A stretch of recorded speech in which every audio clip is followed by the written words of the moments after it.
Welcome to Maharashtra Votes, a special edition of Keep Talking. Today's civic activist Zoru Bhathena on why constant vigil is the only way to keep Mumbai safe and livable. His activism started with a desire to protect trees, but he realized quickly you can save the trees only if you stay one step ahead by spotting hidden agendas, tracking public data, and digging up official chicanery.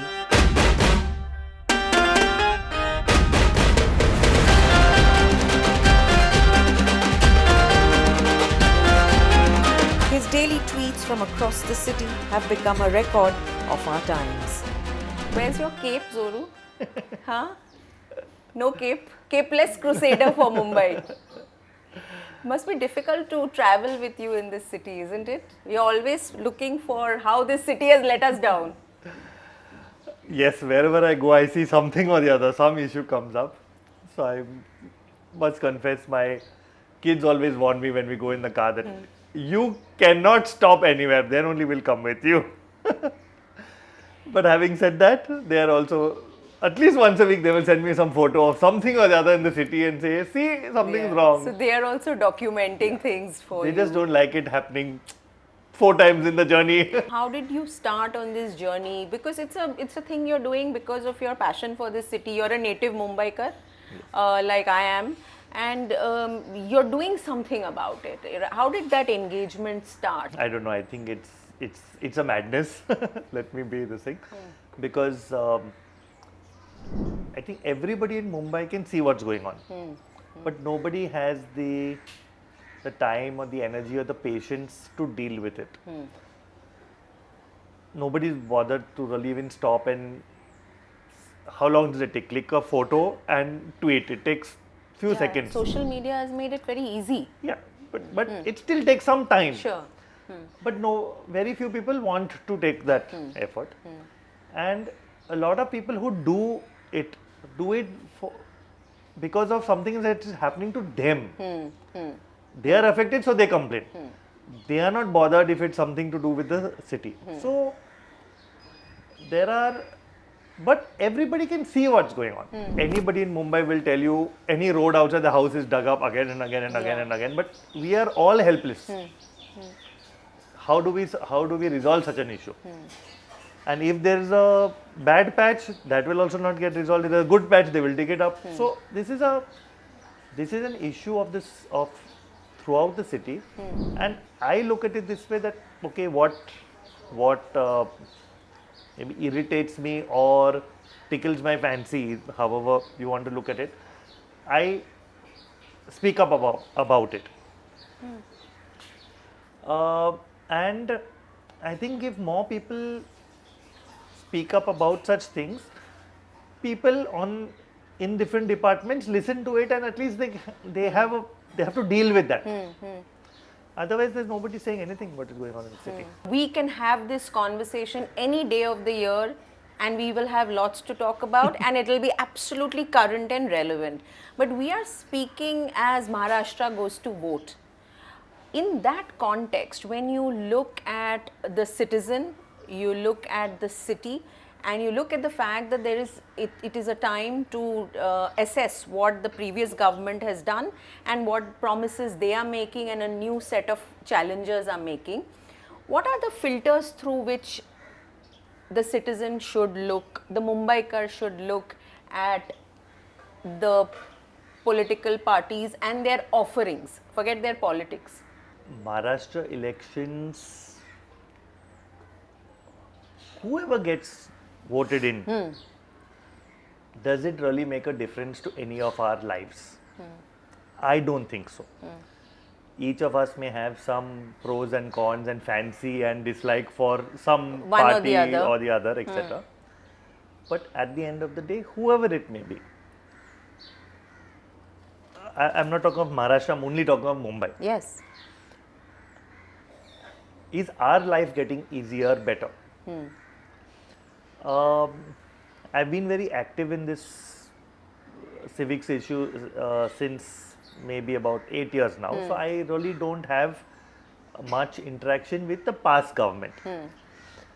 But Neither they did any good, nor I believe the current government is doing any good. And I am sure whichever future government comes will continue in the same path. Governments, at least in Mumbai, everything is focused on how much public money can be spent. This, I believe, is the only criteria for Mumbai city. Okay, let's build a bridge. It might be 100 crore bridge, but let's call it 1,000 crore bridge. So we give you the impression that we are doing something big. Big. Yeah.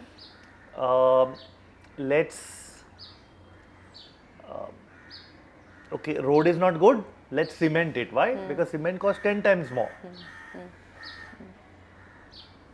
We've had roads in Mumbai all our lives. There was no problem with them. Yeah. We have transportation. Okay, local trains are packed. So let's build metros to solve that. But metro can't solve the local train problem. Everybody knows that. But the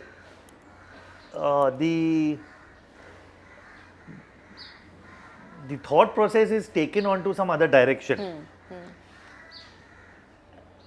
I look at it as if politicians fool us. Yes, absolutely. But whoever it may be. And look at the affidavits when they go to file their candidature. How much their wealth has grown, almost every single one of them. Mumbai is a rich city. Maharashtra is a rich state. I can assure you that nobody's affidavit will tell you their true worth. Obviously. Yeah. And in spite of that, you see the jump on at face value, right? So they've only been bad at hiding it. That can only help. Yeah. But okay, if they are successful, see, people in the system are going to make money. Yeah.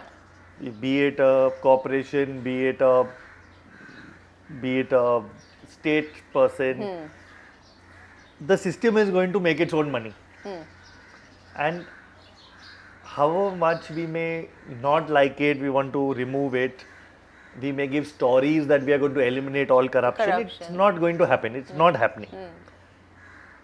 Why? But they can still take the same money and still do a good job. Yeah. And that they are not doing. And that is unacceptable. And that so is you're making money and you're still not giving us what we deserve. Exactly. With our money. Yes. And so coming to Mumbai, I believe everything in Mumbai is only designed on how much money can be spent, because there is enormous amount of money. There's just like a flow of water or flow of money, and they just want to keep using it. Yeah. Nobody in the entire government will say, oh, can we spend so much? Do we have that budget? It's the other way around. If you go to the government with any proposal for the simplest thing and say this will cost 1 lakh, so 1 lakh, why will I waste my time? You give me 1,000 crores, I will do it. Right. Yeah.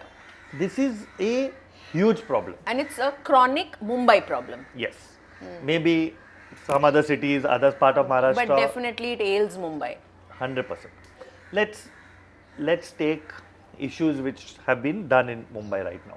Between the Atal Setu, which is the Trans-Harbour link, the coastal road and Metro 3, right? All three were delivered to the city in whatever shape or form in 2024. Now you go into one. Fair enough. Yeah. Okay. Let's take all of them. Okay, let's start with Atal Setu. Yeah. It was planned in the 1960s. Why was it planned? Because Mumbai had a port. Yeah. There was Bombay port. Yeah. And then you have Nhava Sheva on that side. Yeah. And there was trucks used to come to the port and go to the port through Mumbai city from Thana. There was no Vashi Creek Bridge. Vashi Creek Bridge came up in the 70s. So to get truck traffic out of the port truck traffic out of the city, they had planned this Trans-Harbour link. This is the history of it. In the 70s, they formed a Vashi Creek Bridge. And subsequently, the train link Yeah. train link, which has been Yeah. most helpful to people. Yeah. But they made an Atal Setu no train. It was originally designed As with a a train train, link, yeah, with a yeah. the metro train, Yeah, whatever you call yeah. it, but Huh. train link. They deleted that and made it only for cars. At what cost and what benefit? See, we have surplus money to spend. Doesn't mean we just spend it anywhere to make a show. Has Atal Setu benefited any Mumbaikar or only those 5-10,000 people who use it? Okay, there may be some future benefits. In another 20 years, they will develop another city on the other side, etc., etc. But that is a real estate. Game. Yes, it's a future development plan. I made a bridge, so therefore I built a city. But has that bridge benefited anybody in the city? Well, it has benefited some people. I Yes, know people but who are working in Navi Mumbai but live in Lower Parel. So, Let us take anecdotal. 20,000 people in Mumbai got benefited in a population of over 1 crore. Those 20,000 people, can you spend 20,000 crores? Let us take a coastal road. Yeah. A road along the coast has been planned again since the 1960s, Yeah. 1970s. For whatever reason, Bandra Wali ceiling got made 15 years ago, which has definitely helped people travel. There's no dispute on that. But a Bandra Wali ceiling was made 15 years ago for 1,600 crores. And 15 years ago, it was a scam. Today, this coastal road is being built for 16,000 crores and people are saying, wow, wow. It doesn't cost that much to make this road. So, you make a road, but you cannot fleece the city out of public money in the garb of making this. Again, how many people use this coastal road? Yes, it's very nice for people who need to use it, who can use it. Yes, for people who live in Yeah. town, who come to Bandra, etc. But has it made overall transport? Supposing I am going from town to Andheri or vice versa, am I reaching home 10 minutes faster, 15 minutes faster? At what cost? So, the cost benefit analysis For on whose these projects, public you're benefit? saying, yeah, it does not. When you're spending Does these not mega work. amounts of money, now Mumbai, 30 lakh people travel a day in BST buses. And you ask them, I want to add a BST bus, we don't have money. How much does a BST bus cost? 50 lakhs, 1 crore. Yeah. Doesn't cost anything No, more. and at any time you look at the state of the BST buses, the people hanging out and they Yes. don't stop because they don't have place. I mean, it's tough So, and there are not enough. you take 1,000 crores, I will get 1,000 new BST buses, which will benefit 30 lakh people who are using it. But no, I will spend 10,000 crores for 20,000 people. And this is not correct. This is not, in my view, acceptable. Let us take Metro, the Yes, third let us link. take metro. BKC to Ghatkopar. that's one, but there are many metros. Yeah. Let's take the first metro which started, The Andheri Ghatkopar. west east. Yes.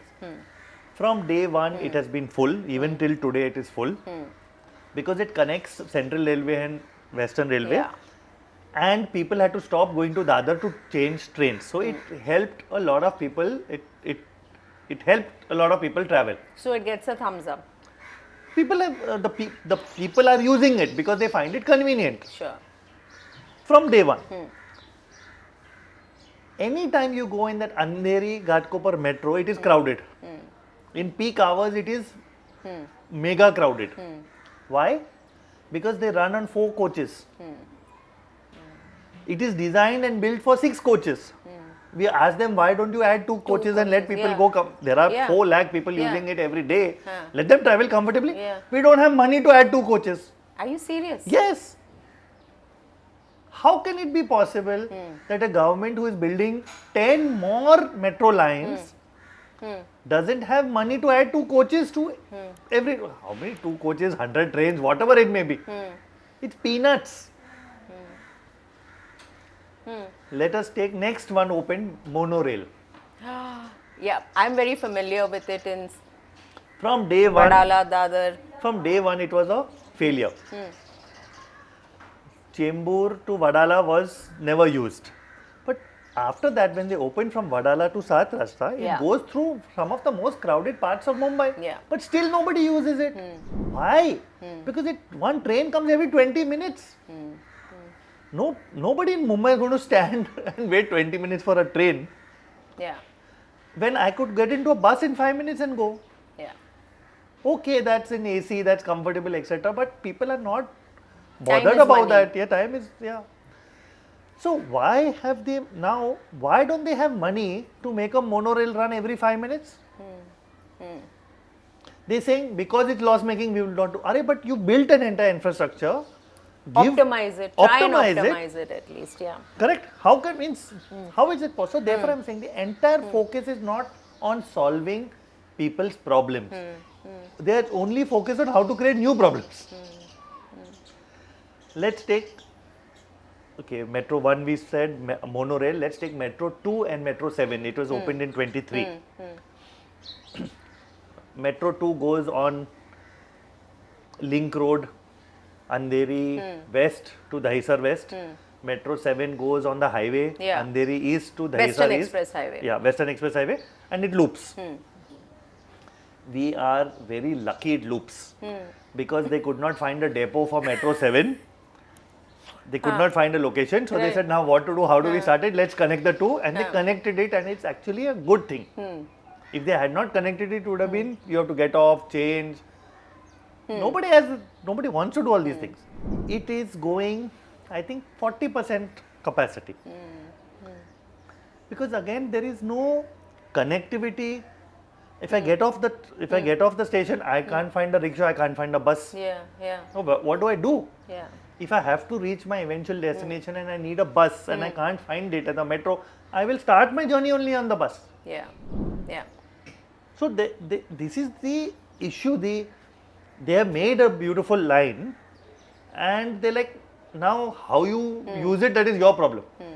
And how can that be the way for it to run? Yeah. Yeah. Let's take the latest line which is open with the most shosha Yeah. and the most fights with me, my personal this thing, Metro 3 line. This has been in the news from long time because they wanted to make a depot in the RA forest, Yeah. and there's a lot of history about Yeah. the depot in the RA forest. From day one we have been saying you can make your depot anywhere you want in the city. You don't need to make it in the forest. Just take your tracks wherever you want and get on. The But Save that RA movement became a very big thing and became a very political we issue are not, also. we've not been able to succeed on it. Politics, everything, all issues. Depot is made. Depot is running. Depot is 100% finished. Metro line is not finished. Work started in 2017. We are in 2024. Yeah. The line is far from finished.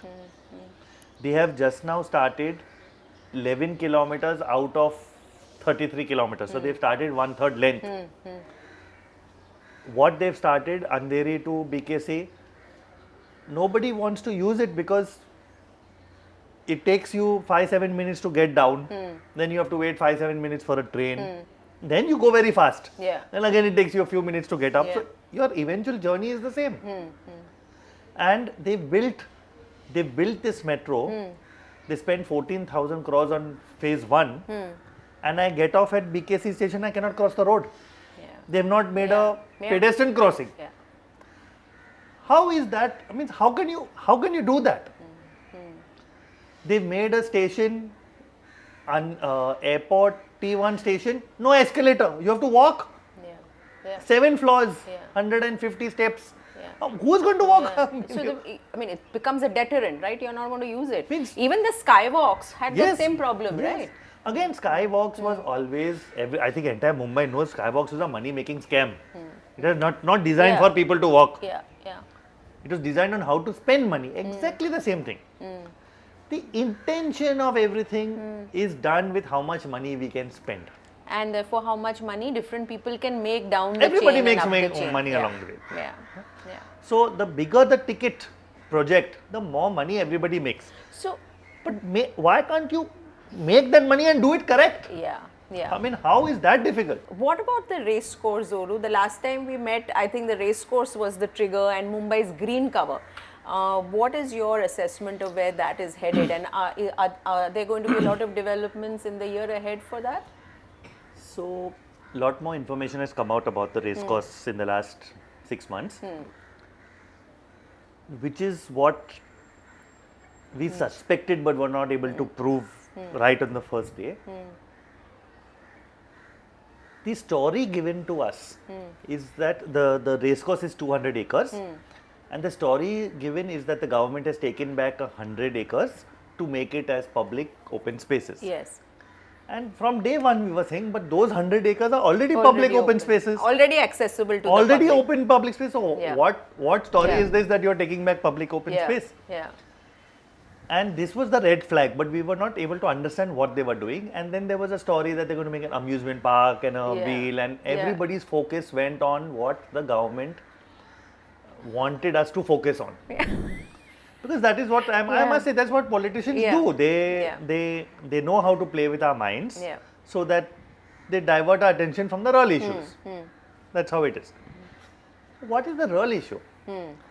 The real issue was that they were allowing the race course, who had kept 100 Yeah, acres yeah. for themselves, to develop their own land with 4 FSI. And that was the actual issue. And the entire story was that as if the government is robbing the race course out. No. The government was actually Facilitating the race course and giving us a red herring to focus on. So we objected to the 4 FSI. Means what 4 FSI do you need? So they said, okay, now we will give you 0.3 FSI. But 0.3 FSI still means a tower. And our issue is that for 100 years, the race course has run without any structure. Yeah. So there is absolutely no need for them to make any structure. And every law says that this must be kept as public open space. Whether it's in custody of race course or custody of government or BMC, state, XYZ, they may give it to some third But person. the land use has to be Yes. this. So this is so now after keeping public attention on what the government was doing, actually government is not doing anything. They are only facilitating development of the turf club. And that's where the merry-go-round has led us.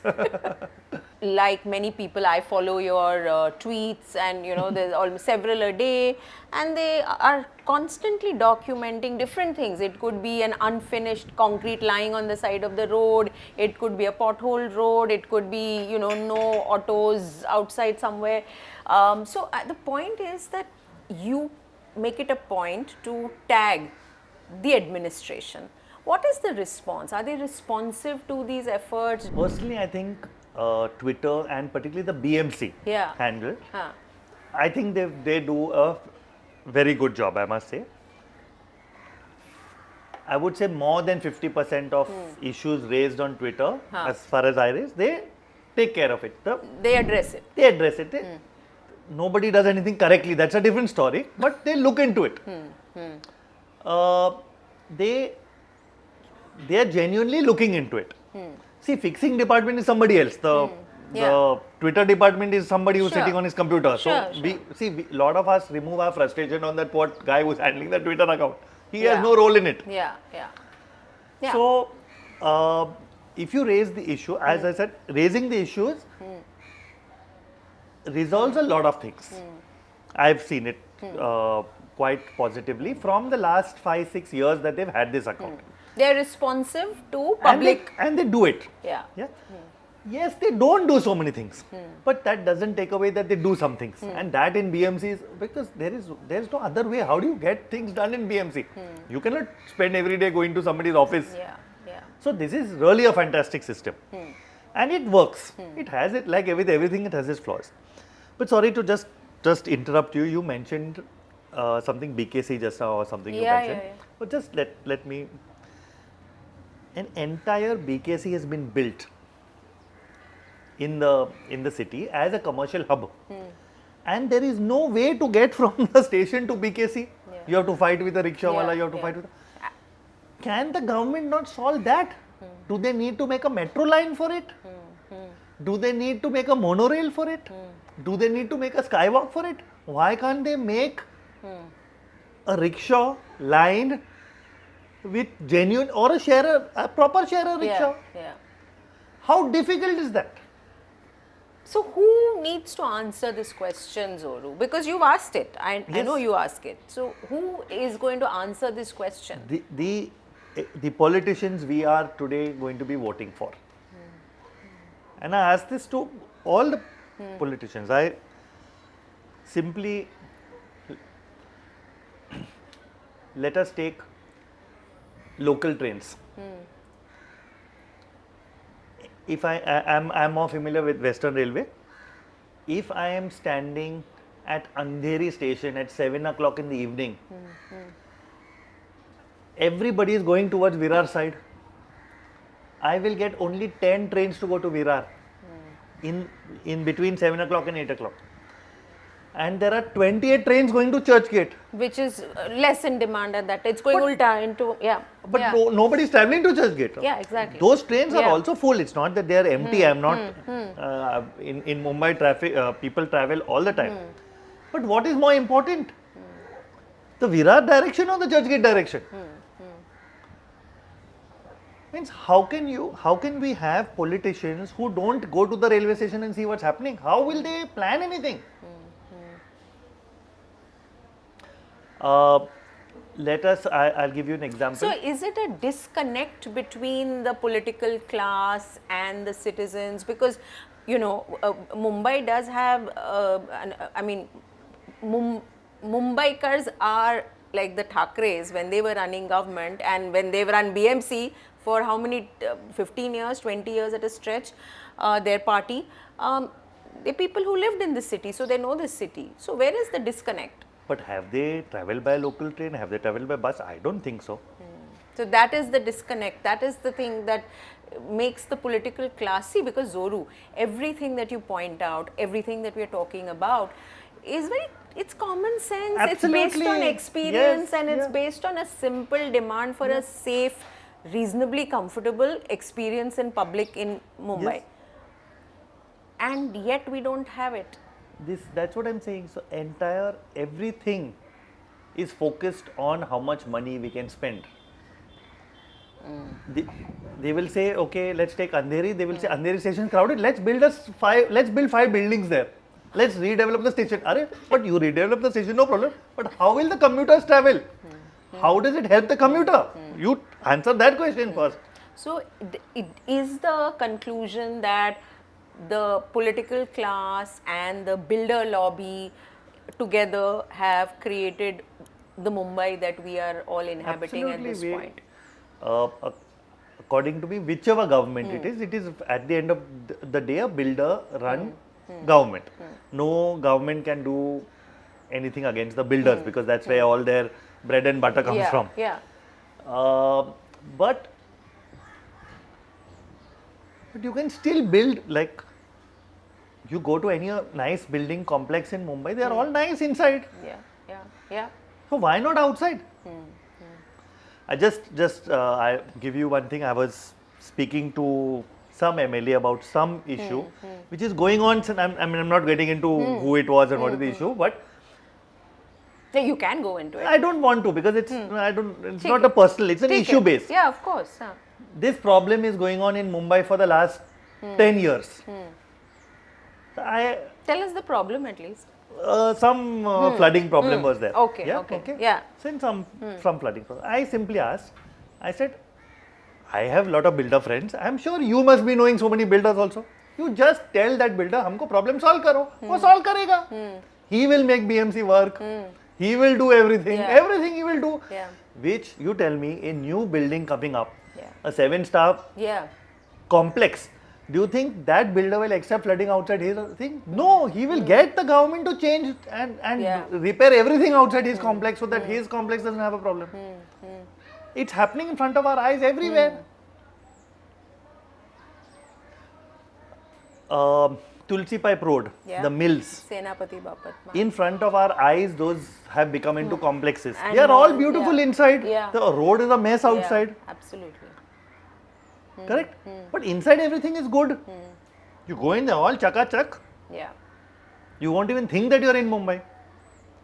But you cross the gate, it is rubbish outside. How it is possible? The same contractor, same people, same engineers, same means people who are doing the same work. Yeah. So, how does one galvanize more people? Because there is one happy story that Mumbai, there was a little celebration in Mumbai recently, which is Patvardhan Park.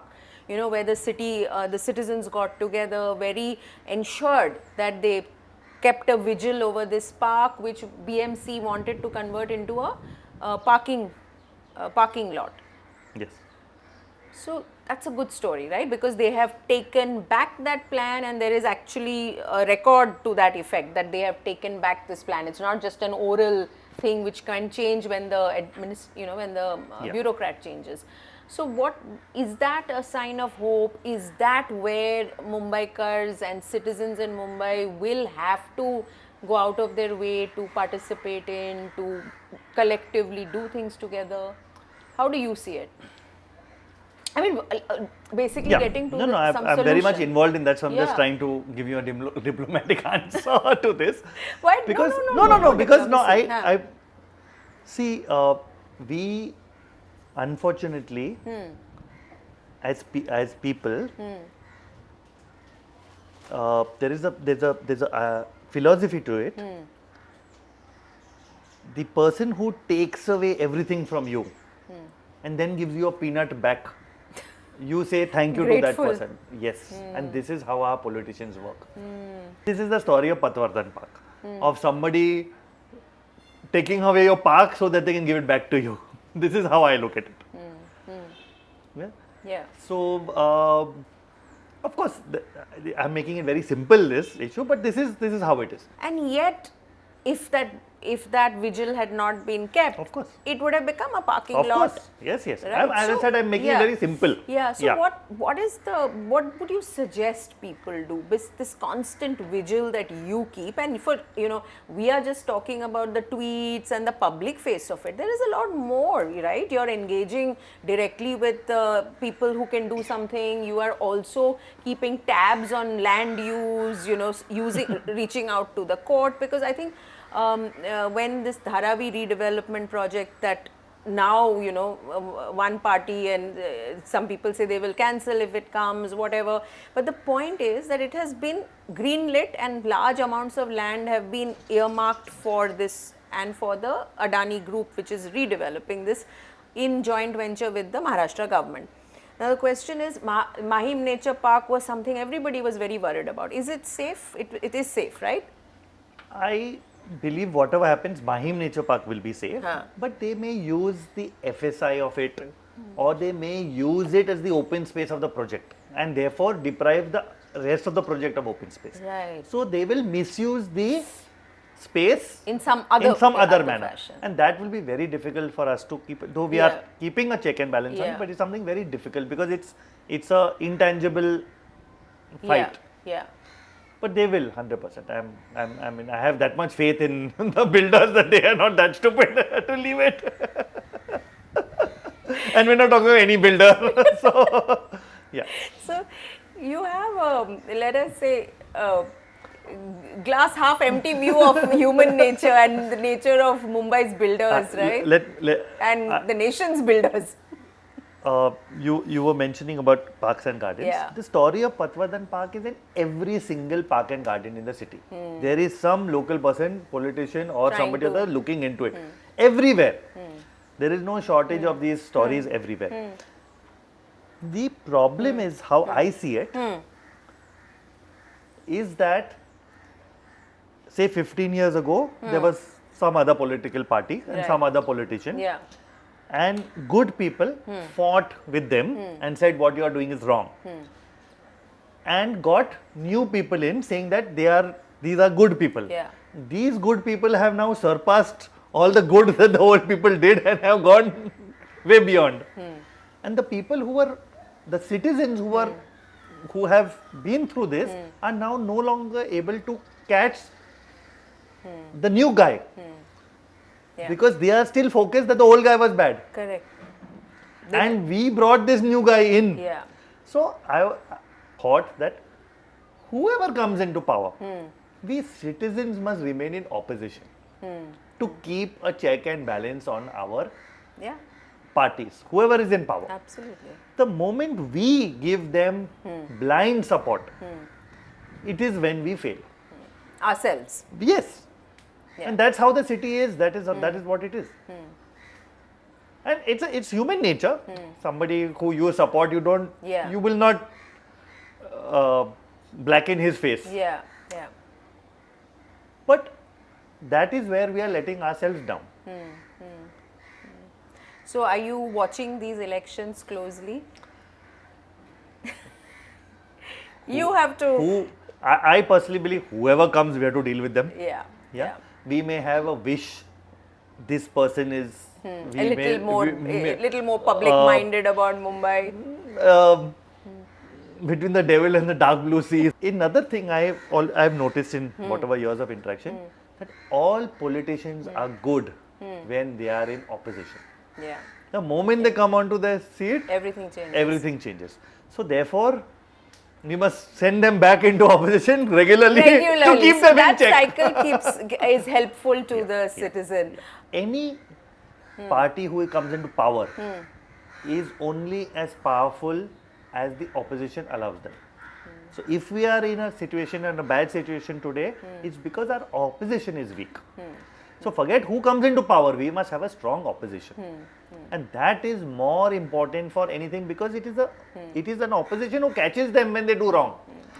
Which we are seeing in the Lok Sabha election. At least there is an opposition, right? Yeah, this year. Yeah. But over last 10 years, exactly. no. Exactly. So whoever comes into power, the checks and balances have to be strong. And the checks and balances have to be from the opposition. If the opposition is sitting and being friends with the party, it's not going to work. Well said. Checks and balances, and politicians have to be rotated in and out to keep them honest, or as honest as they can be.